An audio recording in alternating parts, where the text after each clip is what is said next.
কিন্তু এতটাই কষ্টকর লাইফ ছিল ৩ মাস।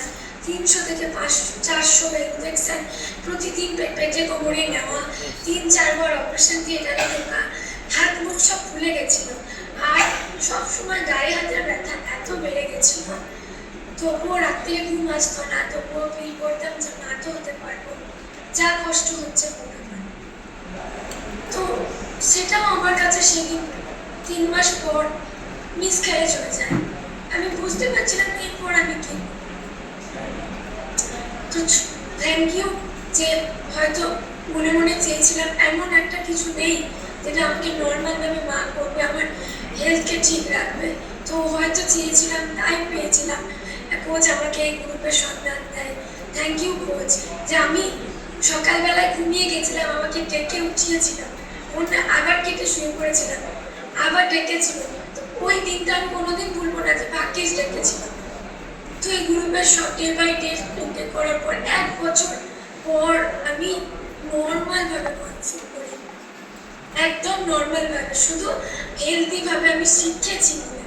তো thank you coach, thank you system, thank you আমাদের মেন্টর স্যার এবং ম্যাডাম। আপনি কত বছর পর আপনি মানে বিয়ের কত বছর পর মা পেয়েছেন? ৯ বছর। ৯ বছর। কখনো কখনো ভেবেছিলেন যে আমরা কিছু জাদু হবে, একদম আমি মা হয়ে যাবো, সুন্দর একটা সন্তান আসবে? আশা তো আমরা সবাই করি, সবাই করছিলেন। যখন এত ট্রাভেল চলছিল, ট্রিটমেন্টে আপনি আগেও বলেছেন অপারেশন করে কেটে বাদ দিয়ে একটোপিক প্রেগনেন্সি আপনার একটা হয়েছিল, সেখানে একটা টিউব বাদ গেছিল, সেখানে কিভাবে মানে কি জাদু করলো, সায়েন্টিফিক জাদু কি আপনি কি করলেন?